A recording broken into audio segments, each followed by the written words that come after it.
Welcome everyone to Politically High Tech with your host, Elias. I know some of the recent episodes that are going to come out, I have some of the returning guests, but don't worry, new guests are coming back. And this is good for me because, look, I like to expand and I want to expose my audience to different technologies, and do some kind of intersections that you might not normally think about. Okay. And the first we're going to talk about is especially Mariano here. He's a very, very accomplished businessman. You may see his artwork and may not even think he's a business person, but he's actually both. He could be more than one thing. And he's already done some work and he's going to educate us about, or enlighten us about his companies and about, Brazil, because, they start in Brazil and see how they could expand to even United States. We're gonna dive into that and see there's some you look.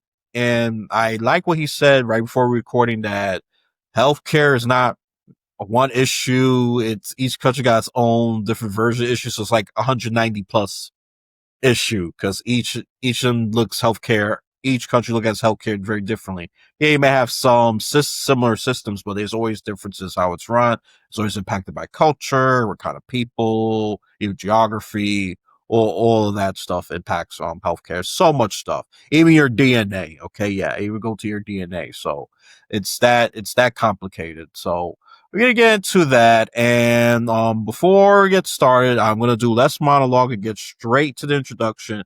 Let's introduce the guests here, and feel free to correct me on the air. This is Mr. Mariano Garcia-Valino, and he's a very accomplished businessman.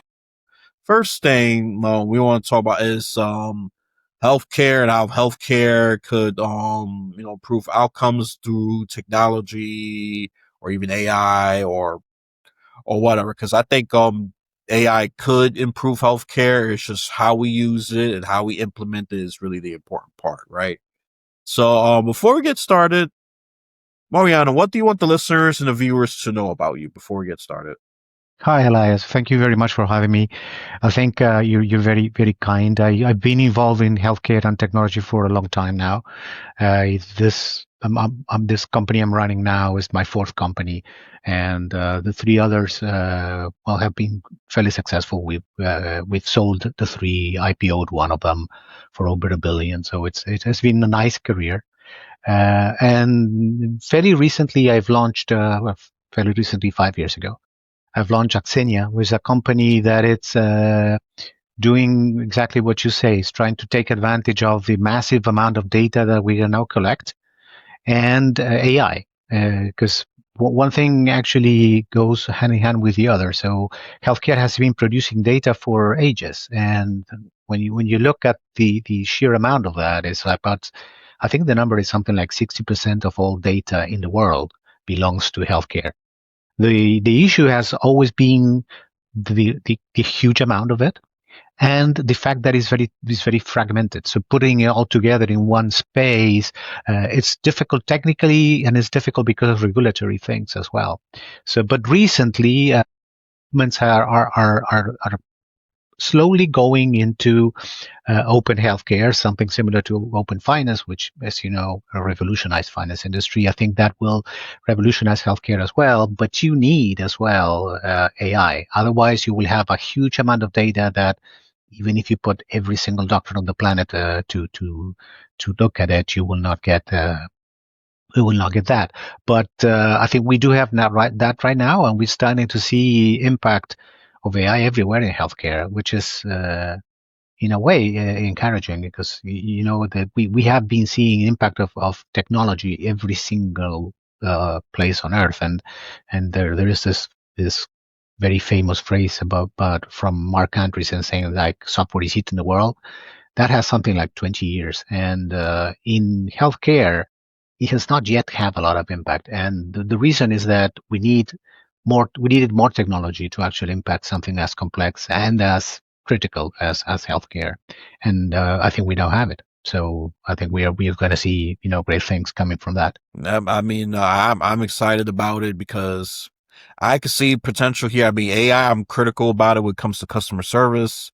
It's not necessarily the best yet. And I say yet because it's a very evolving technology. It can solve basic issues like bill payment, change credit card, that kind of thing. It can solve Yeah. those, no problem. You don't really need a human there. But it comes to, I don't know, the credit card not working or you're doing everything right, but yet the system is malfunctioning. And I think some human intervention is needed. But this is why I say like healthcare, I mean, not healthcare, AI, excuse me, is continuing to evolve. And I'm sure it's going to reach a stage that it can even deal with some complicated human centric, issues. When it comes to like anything like systems or repetitive tasks, oh, it's excellent. No Yeah. doubt about it. Yeah. And analyzing massive data, like you said, healthcare has tremendous amount of data, put it mildly. AI will be, of course, great for that. Yeah, yeah. I think the critical way of looking at that in healthcare and probably maybe in every industry is augmenting, right? So I don't think that healthcare is going to replace doctors. I know that people have that hype. I don't think that will happen in the next, at least not in the next decade.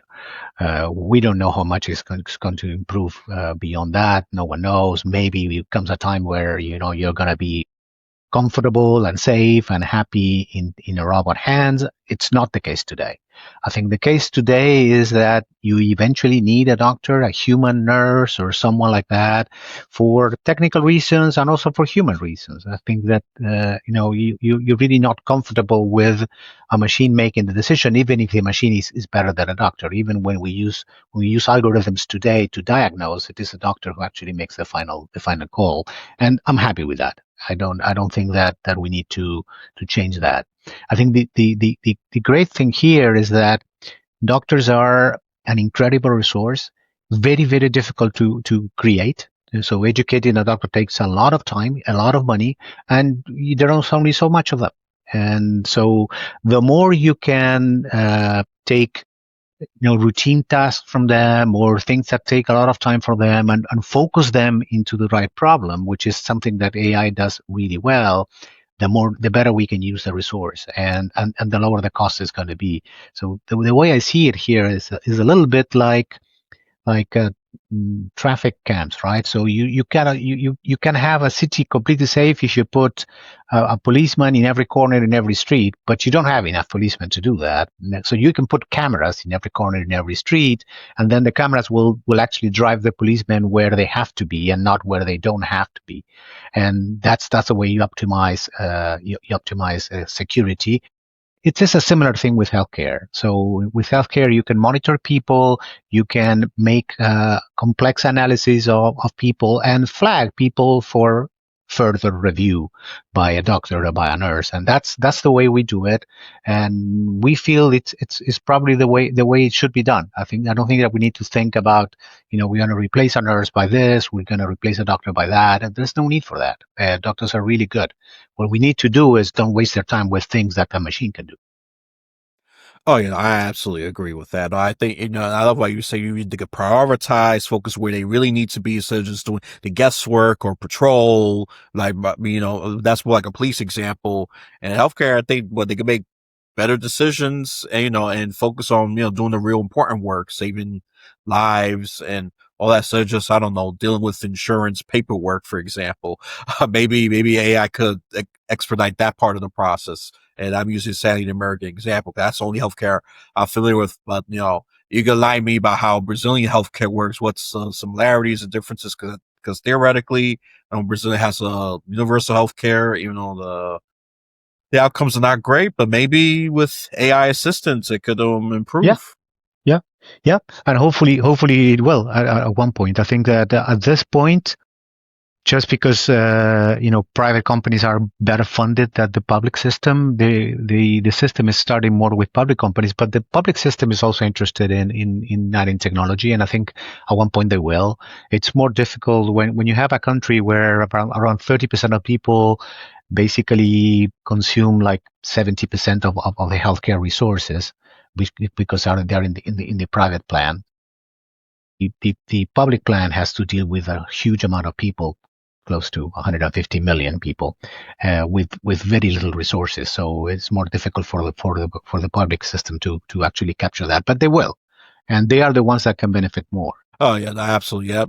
That's the thing with Brazil, United States. They do have large populations. That's what they got in common. They both are at the over the centime million mark. So people will forget that. Look, Brazil's a very large nation. It's on the Amazon rainforest and all that. Brazil's important.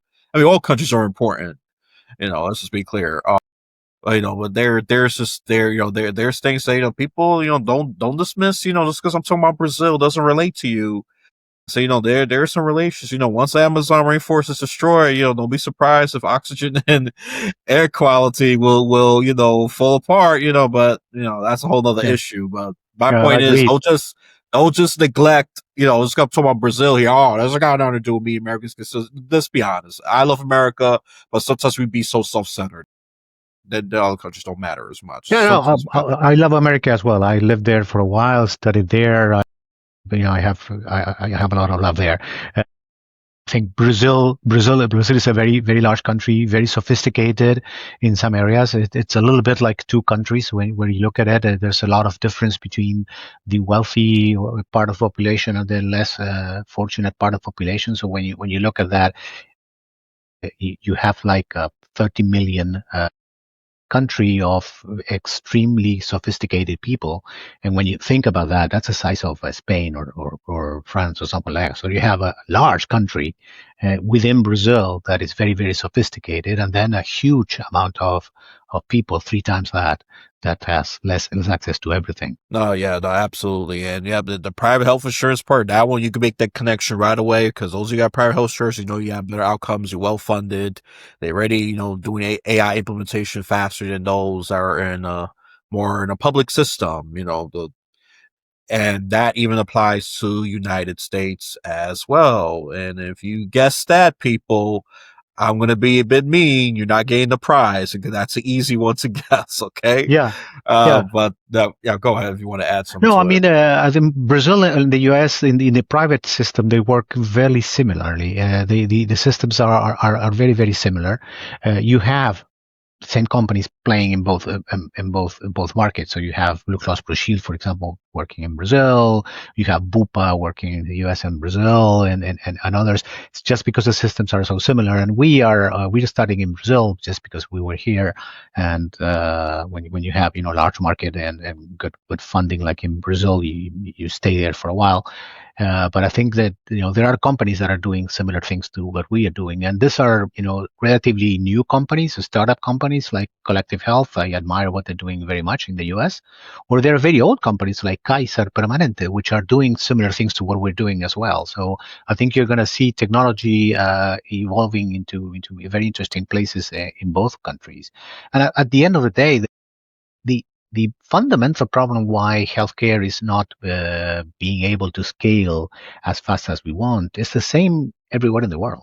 The system, the organization of the system is different, but the main original problem is the fact that we organized the healthcare system in 1930, 1940. So Blue Cross Blue Shield was founded around that time, around 1930 something, I believe.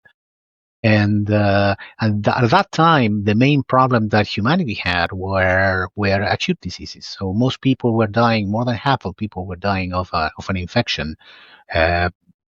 So when you have that type of enemy in front, someone that is very obvious, has very, very clear symptoms, and you can find out immediately, you organize in a certain way. That's why your doctor basically stays in his or her office waiting for the patient to come.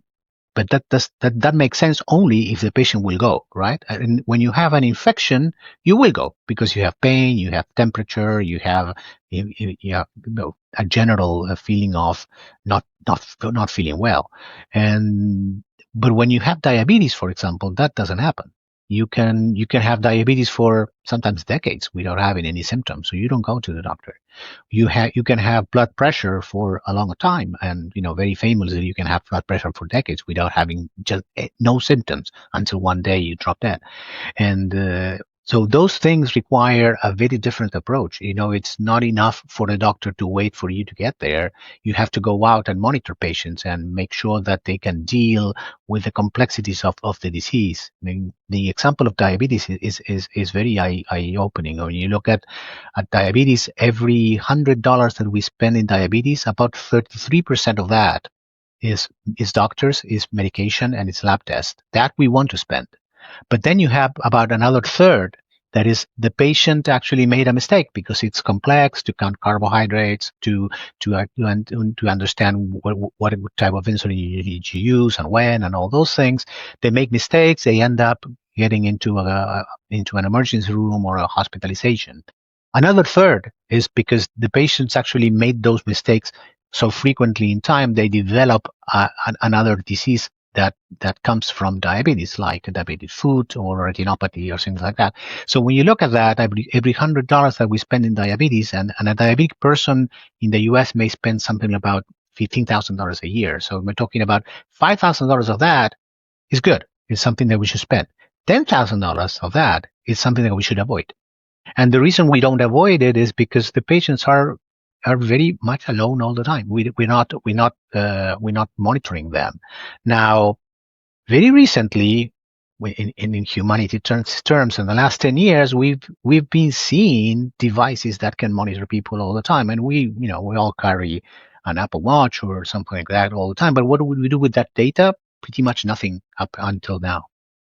So 4 or 5 years ago, we started having AI. So now you have something that you can play with. You have tons of data which you can actually get up in the cloud, and you have AI that can actually go through them and find people that should go to the doctor earlier than what we should. And that's what we have been doing for the past 5 years. So just to give you an idea of how something like that works, we monitor today close to 100,000 people. And out of that, we make 96 million clinical inferences done through AI. Even if I had the whole population of doctors in Brazil, I wouldn't be able to make those inferences if I didn't do it through AI. Now, what do we do when we actually find someone that we think we should go to the doctor earlier than what is scheduled? Then we use a healthcare professional. So we send that data to a nurse, which can focus on only about 5% of the population, which counts for actually 60 or 70% of the total expense that they're going to have in healthcare. And I say expense, but it's in this market, expense and suffering is the same, right? You spend money when the people are sick. So you could count as 60, 70% of the suffering is in about 5%. The issue is that you don't know which 5% it is. So AI is helping us, as in the example I gave you of the traffic cams, to actually focus on the 5% that really count. And when you actually do that, we normally send people to the doctor something like 15% more. So it's baffling in some ways because we are spending more doctor time, but we're spending that time in the right people. So when you do that, the expense for those people actually fall something around 40%. So when you compound the two, we are reducing healthcare costs for the total population by about 20%.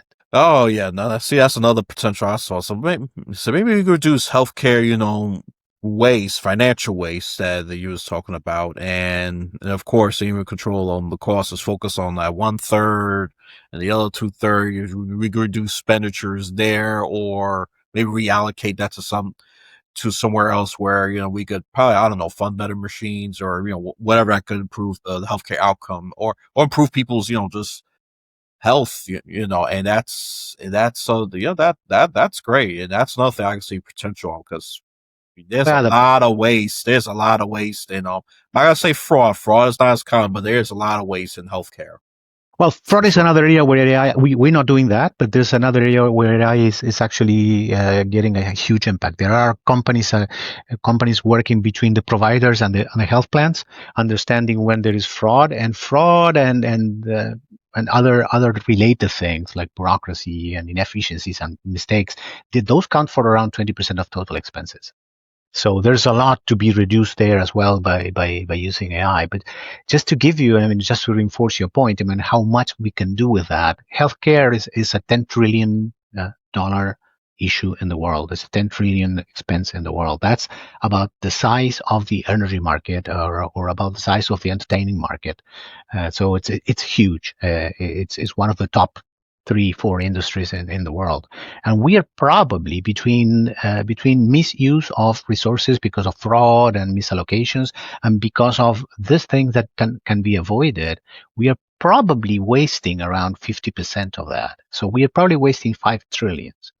The WHO calculates that you need about 350 million to actually give reasonable, decent, minimal care to every people in the world that today doesn't have it. So you can imagine, even a small dent in that inefficiency could actually make a much better world.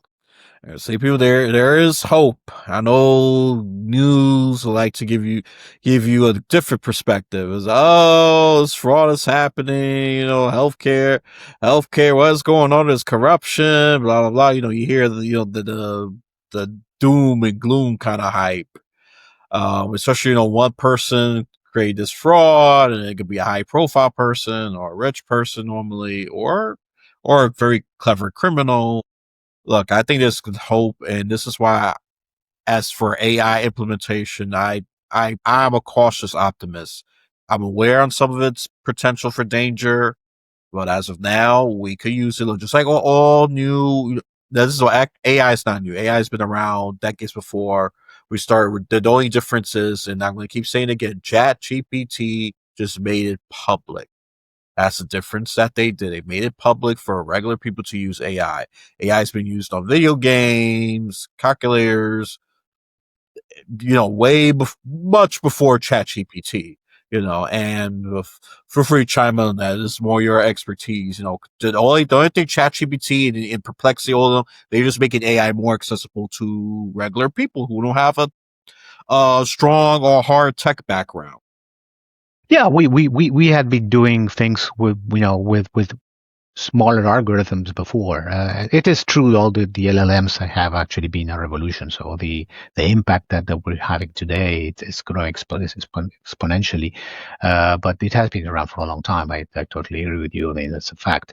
I think that I'm an optimist as well with AI. I think that the dangers are there. I'm not as naive and not to see those. I think that we need to have regulation on how we use these tools. We need to have, and especially in healthcare, we advocate for stronger regulation at this point. But in the meantime, I think that responsible companies have to use it in the right way. What I was saying to you, we don't allow computers to diagnose a patient. We just tell a nurse or a doctor, this is what we think, what the algorithm is saying about this patient. Just take a look. 9 times out of 10, the algorithm is right, great, but 1 time out of 10 is not. And that's the feedback we use to actually correct the algorithm. So eventually, will we have algorithms that can be left alone? Probably, but it's not the case today. Oh no, absolutely. And I'm just gonna repeat what you said before. Doctors, nurses, healthcare, your jobs are safe. The only way you should be worried if your jobs are not safe, if you're either incompetent or you refuse to adapt to trends, that's something that I think that's solvable. But that's more of, those are issues that was prior to massive AI implementation. Yeah. No. I have a daughter that is a doctor actually, and she's graduated first year after graduation. And I believe that we don't graduate enough doctors, to be honest with you. I beg to differ there. Well, who am I to differ with Bill Gates? But I think Bill Gates basically says that, we're not going to need that as many doctors. I disagree with him.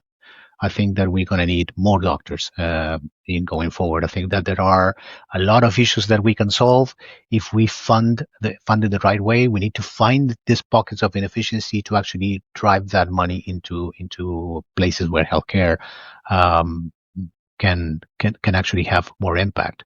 And I'm sure he believes that as well. I mean, he does incredible things for healthcare around the world. But I think in that particular point of, I think doctors are going away, I don't think so. I think we're going to need actually more. Oh yeah, no, I mean, I actually would disagree with Bill Gates. more things than not. I said, well, you can't. I'm not going to give you credit on, until you would have eradicate viruses to the computer. I always use that joke. I said, okay, now you try to eradicate real viruses or contain them at least. But you could not have done that in the digital world. I was like, I said, Bill Gates. I said, yeah, you're smart. You're brilliant.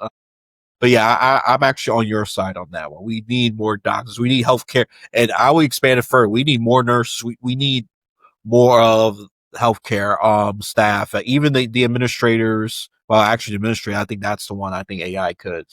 That's the one I would say that's kind of danger. I would say I could see that along the way. The administrators, coders and builders, I can see those jobs going away. But doctors, nurses, anything that requires a human social therapeutic component, no, you're safe. At least I would say at least 10 plus years.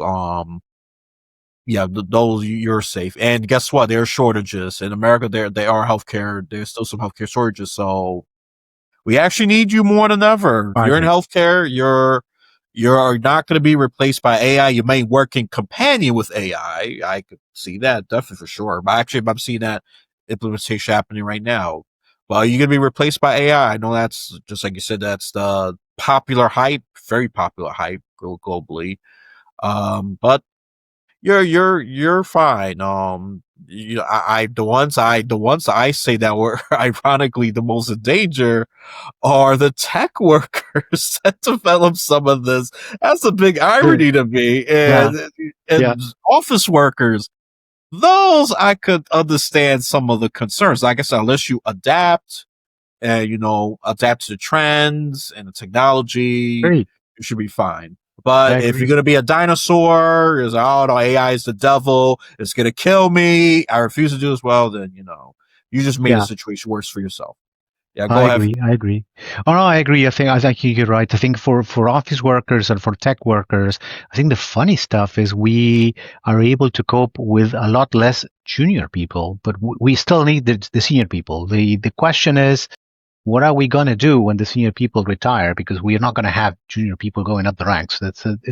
I don't know the answer to that one, but that I definitely see happening. That's I didn't even think about that, but that's so true. I think we need to. I don't know. We need to reinvent the career ladder or something. Especially thinking more long term. This is my problem with a lot of American companies. There's some of them and some of them. They just think about now and step one, step two. And they have no idea about step 3, 4, 5. In other words, something so short term. That's why I get frustrated with America. I say, you want to know why China succeed on some metrics? Because they think the long game. They have a plan for years and decades. Unlike, instead the United States will be very, very short term oriented. And yeah, that's good if it's like emergencies or something that needs to be done urgently. But when it comes to like long term planning for growth, scaling, sustainability, that's not good. I mean, we're gonna have problems like just like you say, it's true. The senior people are gonna stay, but once they're gone, and Yeah, the you won't junior have also, anyone. Yeah, yeah, you won't. not gonna have anyone. Then you're gonna have a bunch of job voids, Yeah, and yeah, yeah, I agree. So I start agree. scaling them up. That's the basic solution. I would say start scaling them up. Have them prepare. By the time this person will leave. Yeah, yeah. that's all I can say. It's But I not think rocket science. Yeah, go ahead. incentives actually are complex there, right? What you get is, if you think right about the situation, you probably don't need junior programmers today, but you will need, mid-career senior programmers probably for a longer time. So maybe you need to have them anyway, train in some way and invest for the future. But if you do that, your EBITDA for this quarter is going to go down, the market is going to hit your stock, and your bonus is going to be lower. So we probably need to think about the way we incentivize public companies and in general our executives. But I think I'm not an expert there, but I do see a problem. Yeah, no, I agree. Yeah, the incentive structure is completely, for lack of a better word, screwed up. I agree, and that's what motivates a lot of this thinking and these actions are just, yeah, it's good for now, but later on is, well, Yeah, we got this but if problem. my bonus is now, then I worry about now, right? I think that's kind of the Right. issue. Exactly. Exactly. So, I'm pretty. This is the hypocritical part. Well, I ain't gonna worry too much about that. That's the company's problem. But yeah, it's gonna affect GDP and all that other stuff. But people just that's the especially Americans. Some people they just think about now and bonuses now. And we probably think about that. Whatever, Yeah. whatever you get to there.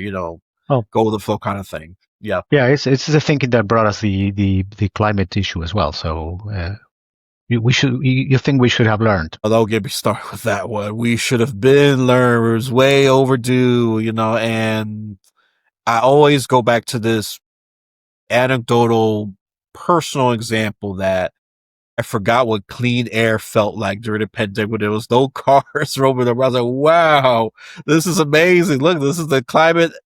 The climate people are right here, and I was, if you would talk to me as a teenager, you would have thought I was like far right. So I don't care. That's not my freaking problem, but no, but as well, I don't want to say as you get older, if you decide to become more conscious and you want to be more involved with it, I would say like that, then yeah, and I started become more conscious involved with it, especially areas start getting filthier and things getting worse. Of course, you will pay attention to that. If things get better, you become a little more naive and sometimes blind to some problems. So yeah, I mean, we need to, yeah, we got to get it together because there's no second planet. I know Elon Musk is trying to send spaceships to create a second planet through Mars. Look, let's be honest, that's not going to be done anytime soon. And I'm not waiting for that. So let's just try to get it right here. Because look, if we screw up Earth, right, we gotta learn our lessons, and let's just say we successfully transfer all whatever remains of humanity to Mars. I think we continue the same destructive crap and destroy Mars. What, we're gonna go to Jupiter next? Yeah. No. That's I mean that's just crazy. You don't have to be a genius to know this. You just gotta pay attention and just know how humans operate. And look, I got more of a history background, so I have some ideas how humans would do this, and I could pick up some patterns of that. So this is why I could come up with these things. Look, it sounds crazy now, but we got to try to get it right here. I'm not waiting. I'm not waiting for that. And I'll probably be dead by then. Once Mars becomes, if Mars becomes the second planet for humans. I believe that's possible. I'm not gonna say it's not, but let's try to get it right at Earth. That's my thing. Let's Yeah. focus on Earth. Well, most studies say it's possible. The issue is again incentives, right? So the people will need to let go of some things short term to be able to do that. And so far, I don't think we have been very successful with that. No, for sure. And Elon Musk, I'm critical of you of a lot of things, but this one here, I give great respect. I just look, let's try to get it right at Earth, and then once Earth is stabilized, and then I'll be more comfortable expanding humanity elsewhere because we at least we have proven as a species that we are not super destructive. Like recent human history just shows that we're careless and destructive, but we are trying to change that, right? With climate and healthcare and all, we're trying to change that. I think the change is going too slow, if for my honest opinion. Yeah, yeah. Everyone believes that, I believe.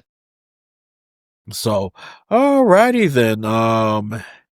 Anything else to add about how AI could improve or technology could improve healthcare? Oh, I think we're going to see tremendous improvement going forward. I think that the next revolution, the one I'm been very excited about, is molecular biology.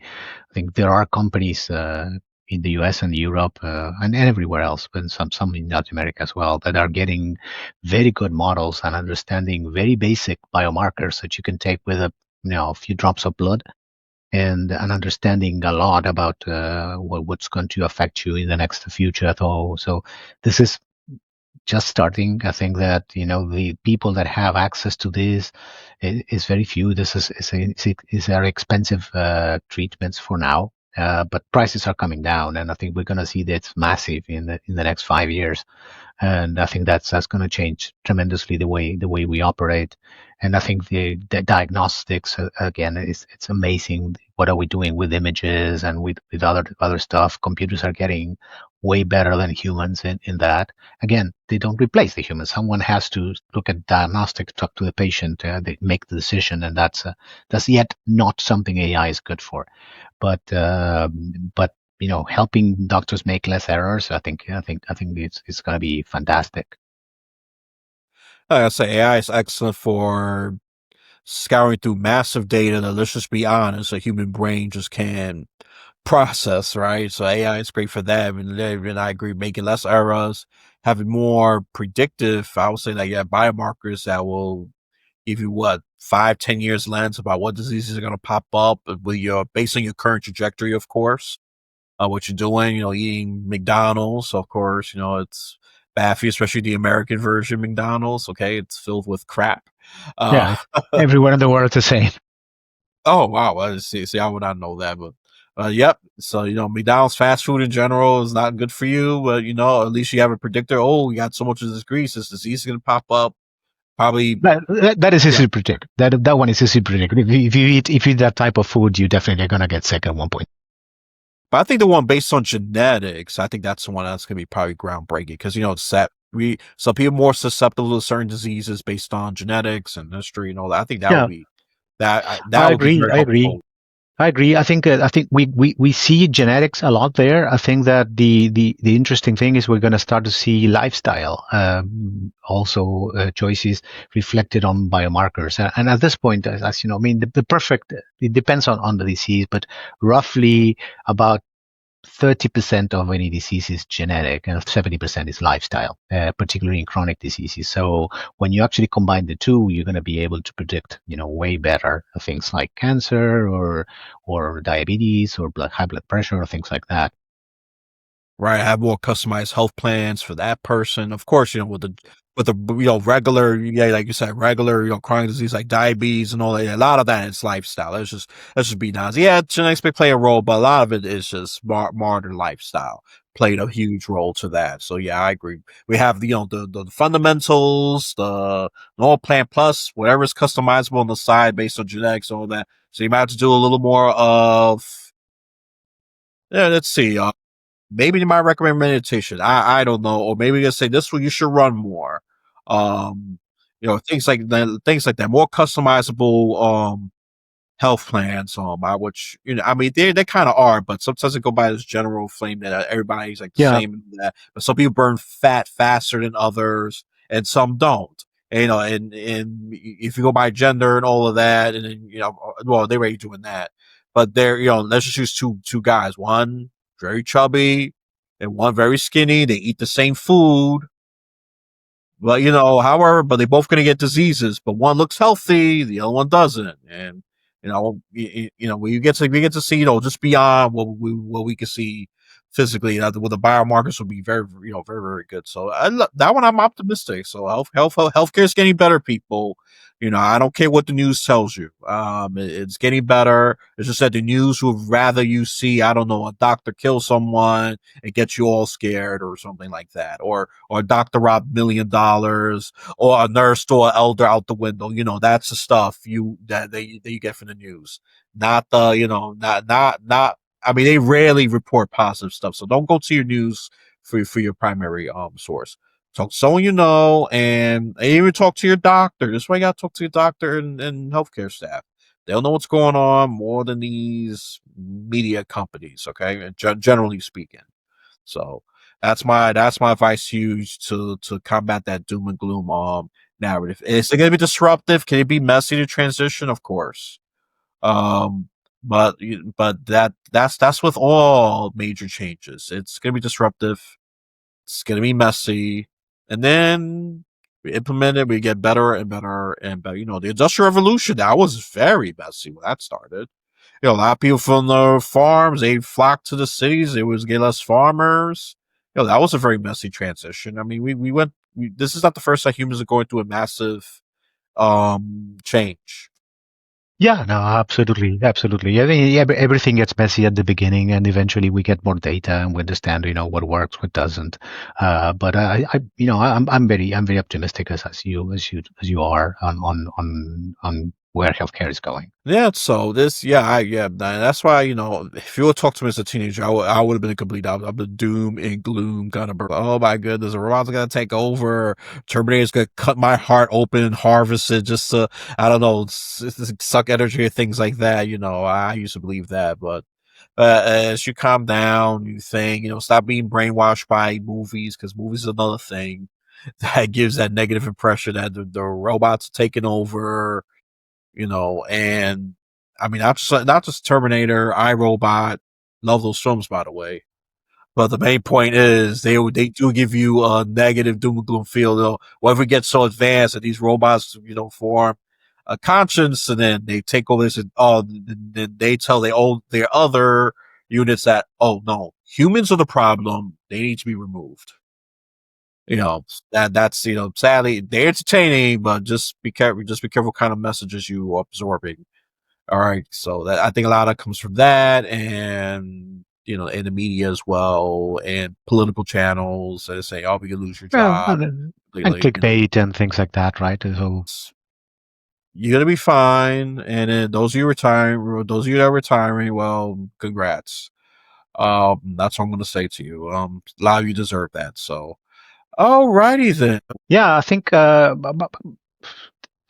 saw that as a very independent thing for a long time. To be honest with you, I was a photographer for best part of my life. I started shooting film, and that aged me a little bit. But and I started taking photographs for a long time.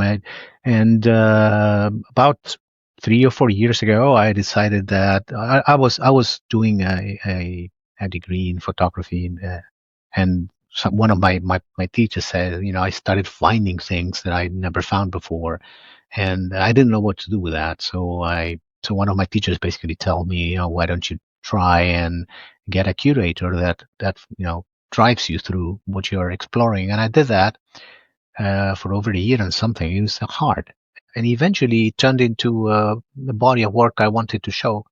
And I've been doing some expositions since then, and they have been going very well.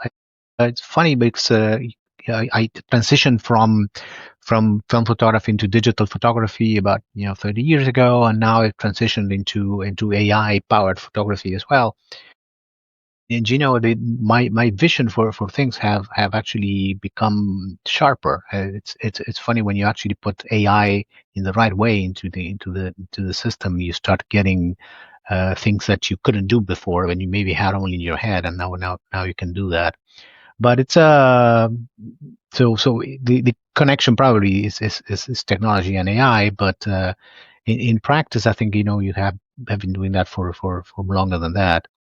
And now I'm just I think I become sort of an artist. I'm still uncomfortable saying that, but I do show my photographs every once in a while and sell a few. It's a good stuff. It really complements who you are and what you are. And lately I've been writing as well, published a book.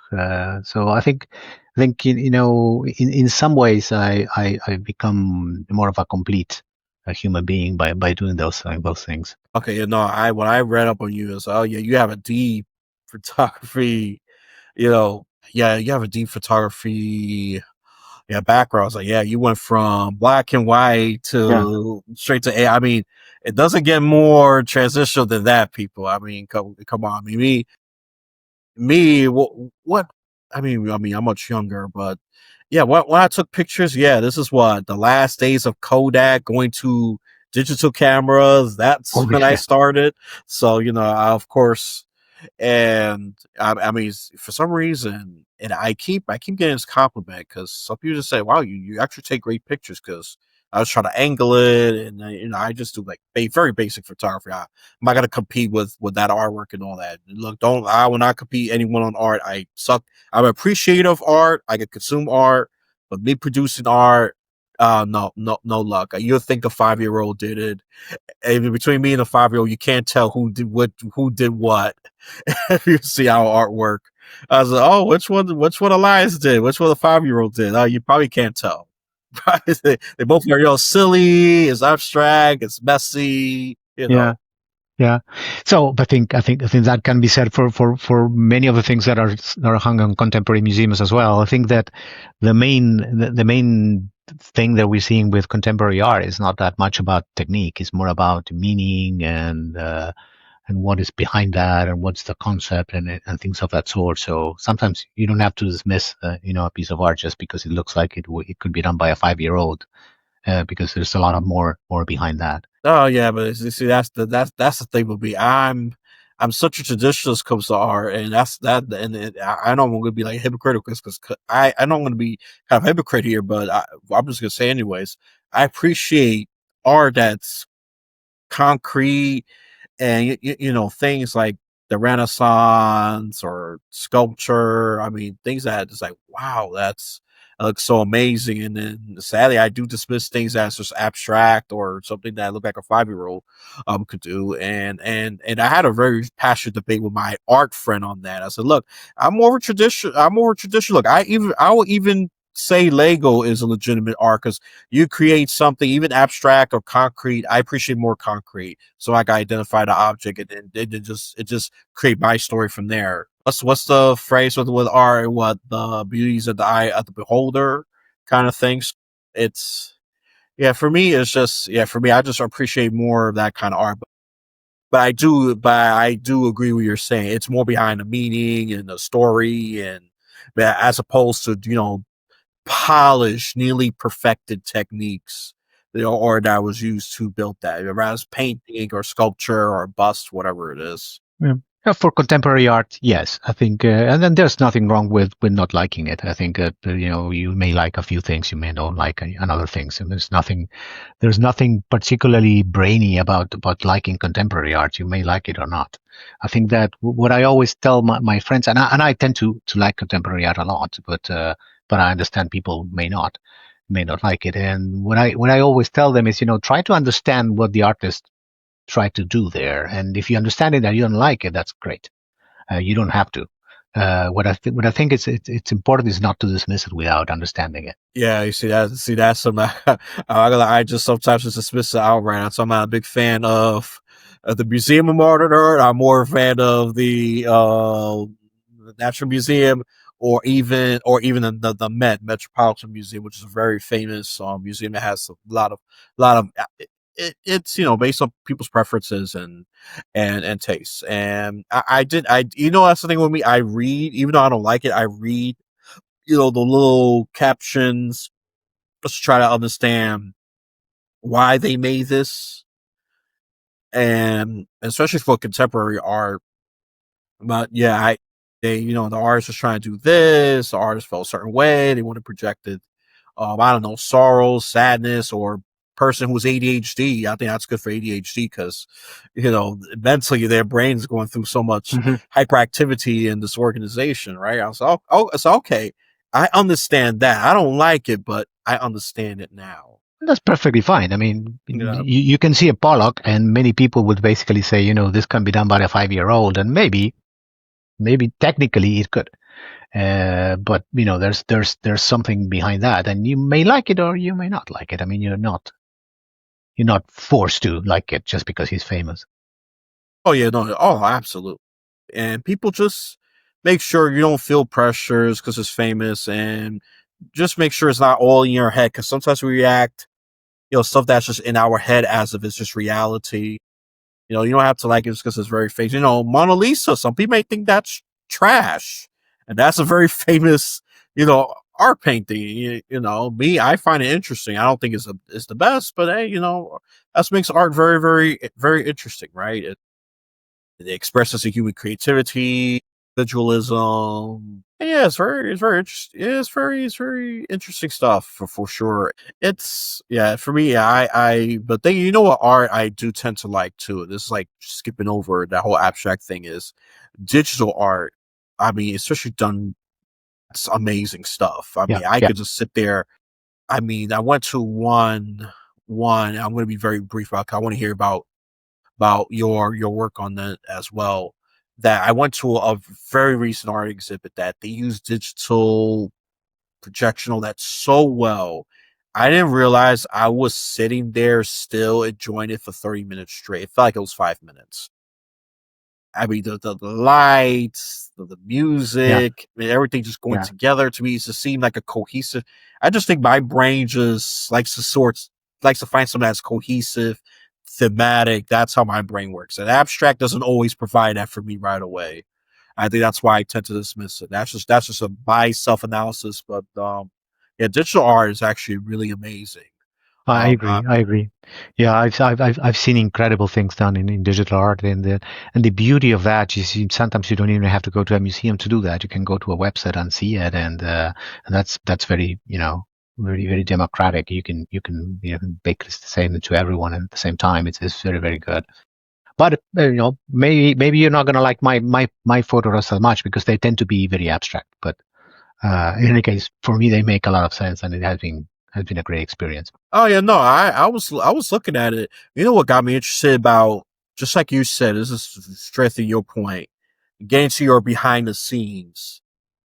And for some reason, I normally would not like the abstract art. You're right, but when I saw you behind the scenes, I said, "Oh wow, you actually put a lot of effort and creativity."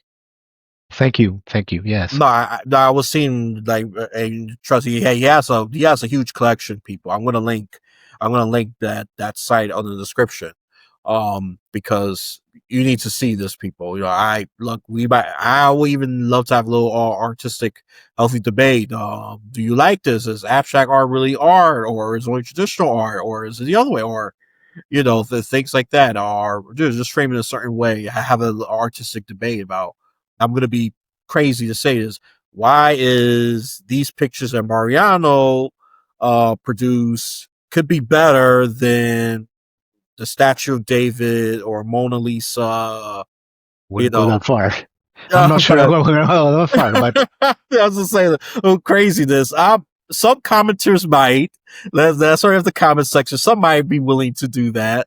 And that's a common activity right there. Let's see, you probably be brave enough. Oh, the statue of David just shows a naked man. That's gross. At least okay. his is clean art. There you go. There you go. Now I'm, That would be very interesting to read. I you know, just for the record, I disagree with that. I think David is much better than my stuff. but I'm just thinking how this could work. Crazy, yes, but I'm willing to entertain it.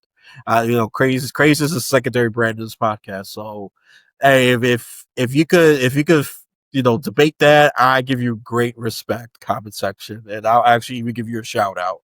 Oh, Just saying, look, we have a generation of people that just think a lot of this traditional stuff is crap. So there might be might be a fan base, might be. You already know my opinion is. So we'll see.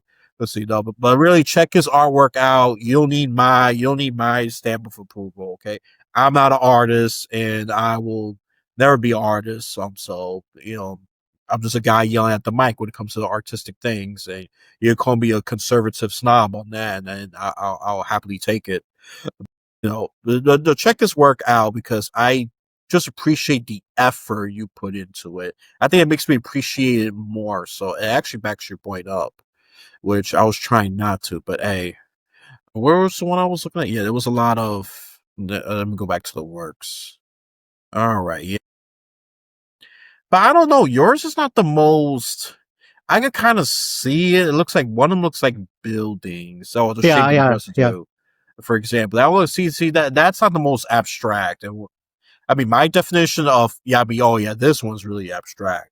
The Untitled, oh yeah, that one I would definitely skip in a heartbeat. But They're this one more or looks like less. train.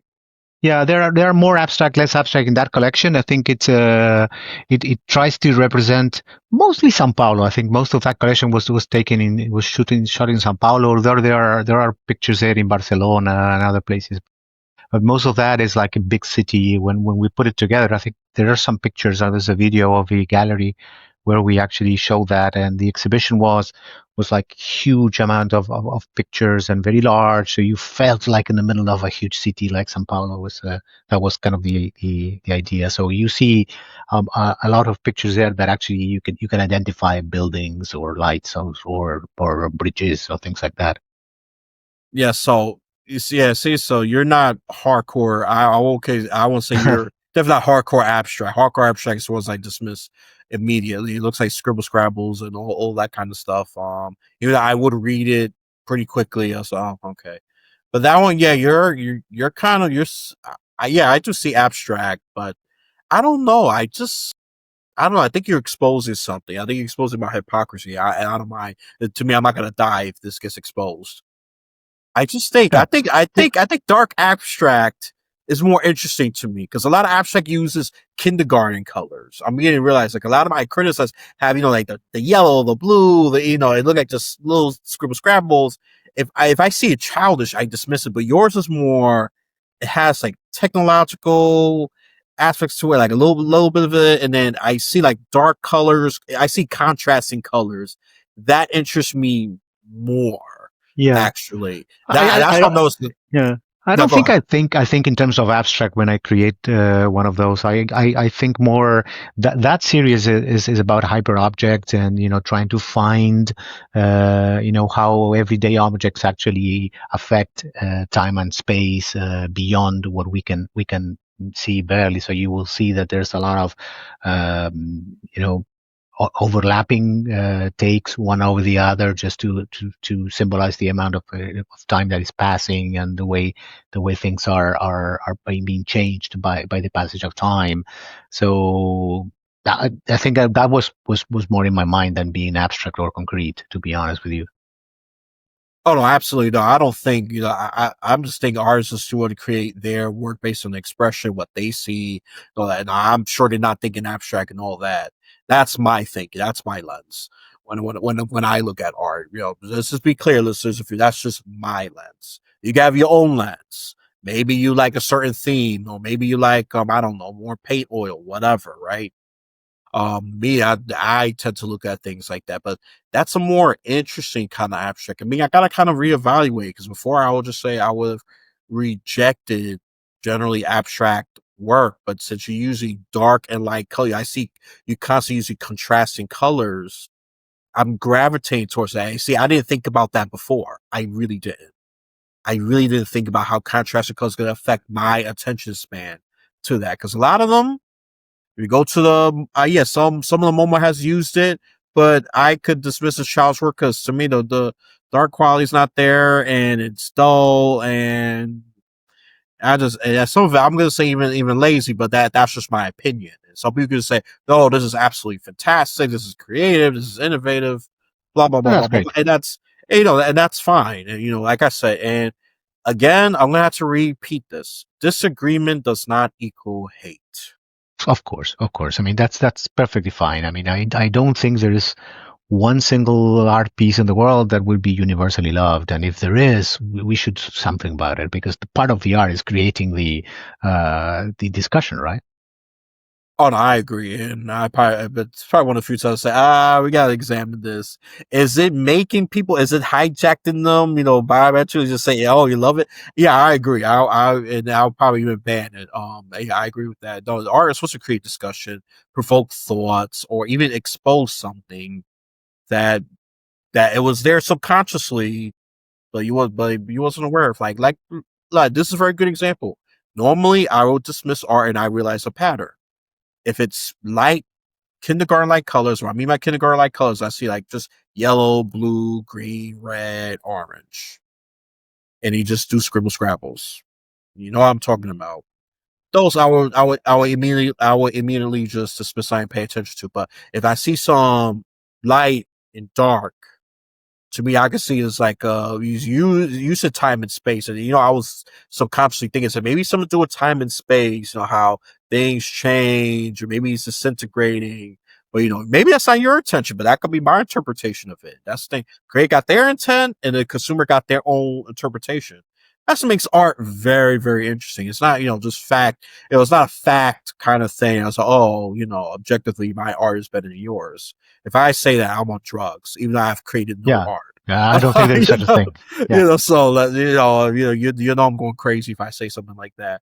But no, but see, this is a thing, and look, I like it, and because you see, I was able even to get some concrete connections That's great. That's to great. it. So, is it gonna be my most favorite art? To be honest, no, but it is interesting at least, and that's enough to get my attention. It doesn't have to be freaking, I know I told us the standard of Renaissance because that's the only thing that a lot of people could identify as, but there could be very great art that doesn't have, that kind of attention, and I've seen some of them myself that doesn't have the kind of fame like the Statue of David, the Mona Lisas, and I've seen some African artwork. It's very good stuff. So that needs more attention, but that's a whole nother beast for another day. That's just yeah. Look, art is interesting, people, and look, I will never produce art, but I am an appreciator of art. I appreciate it, and because it does add, generally speaking, whether I like it or not, to me that's secondary. It adds a personality. It adds, something to. It could be to a city, museum. It does add something. I'll have some respect for that. I'll just say, it's not my kind of art, but a if it's making, art makes the place better in its way because it just gets us a look, pay attention. It's not causing violence. That's more of a political ad, right? So that's the thing with art. It's our good side. That's the general fact of it. Look, comment section. If you want to debate that, that's fine. You just put that down in the comment section. But if you're gonna be spicy or very controversial, wait for this to come up rumble. Then you can be spicy. You have a lot less chance of getting censored. YouTube censors you. I don't. Okay, so anything else you want to add before I wrap this up? Oh, I think it was a great conversation. Thank you so much. Oh yeah, no, I've definitely look. I'm learning like, all these conversations. Believe it or not, I am learning something. And look, I will just say the future is getting better. I know the news and the political chances. Sometimes I tell you some of the doom and gloom because I have to be informed politically about what's going on.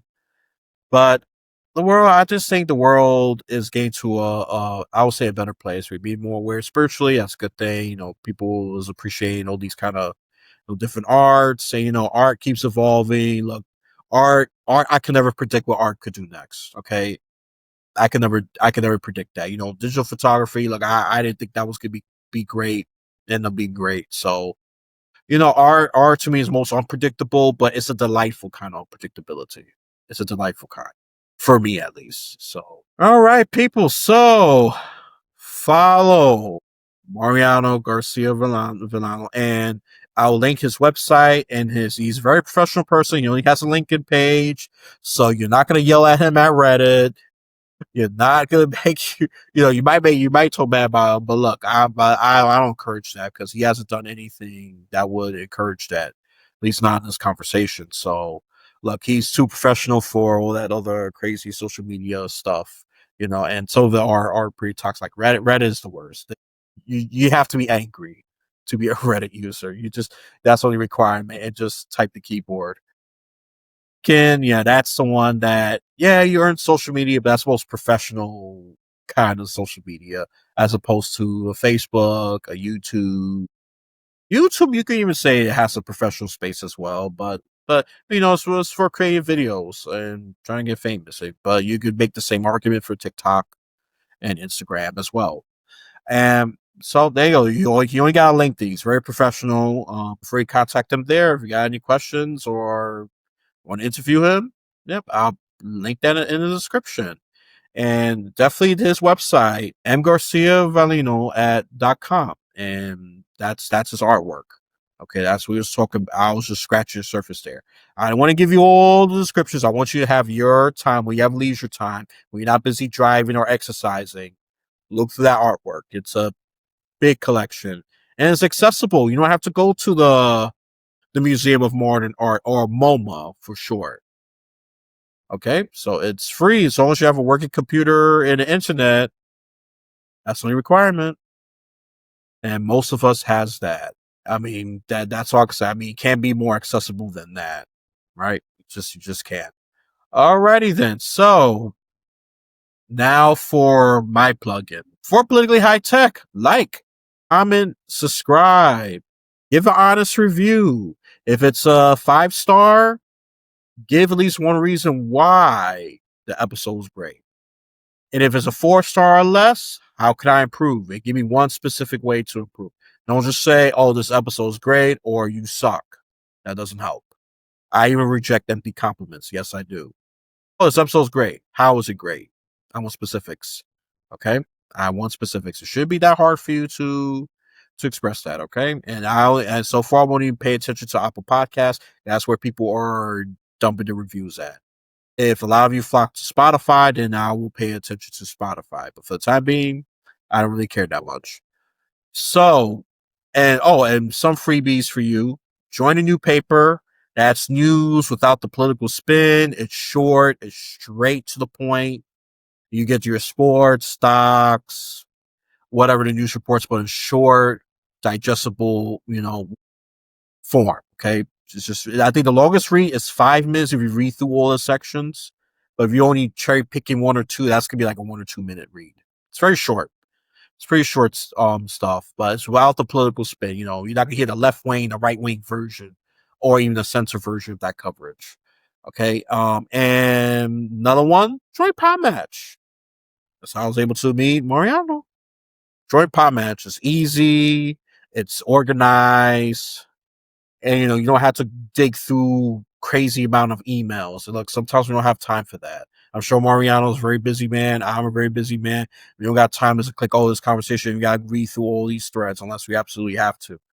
So pot match, you could cut that down significantly. In your one pager, completely customizable. You make a mistake, you just click certain buttons, erase. That's it. Save it. Boom. It's updated immediately, as opposed to PDF your whole one pager and then you gotta redo it again through another software and then you gotta send PDF. Come on. Be smart, people. Be smart. Join pot match. And you can find guests and what shows you want to be on. Okay, podcast shows. So join pot match. Just give it a chance at least. Give it a chance. That's all I'm gonna say about that. And then the final one, the most coolest one. If you have a crappy website or you don't have one, I have the link right there. The free website guys. Low to like practically free to low cost website, right? You could click that. Once you click that link, you'll be helping this podcast a lot without you breaking your wallet, believe it or not. So if you wanna avoid giving me a $3 a month donation, you could do that. Click the free website guys. They'd be very generous. They're very helpful. But if your tech is not that great, if you're bad at making a website, well, that team is there for you, and they go every step of the way. They don't pressure you. They work with you. Very good. They're very good people. Okay. And I use them. So, and you're going to see a website coming out really, really soon for politically high tech. It's going to be a nice website that represents, blue for Democrats, red for Republicans, and purple for independent. Okay. So, and that is it for you. So finally, with this beautiful wrap up, when you complete this visual or audio journey, you have a blessed day, afternoon, or night.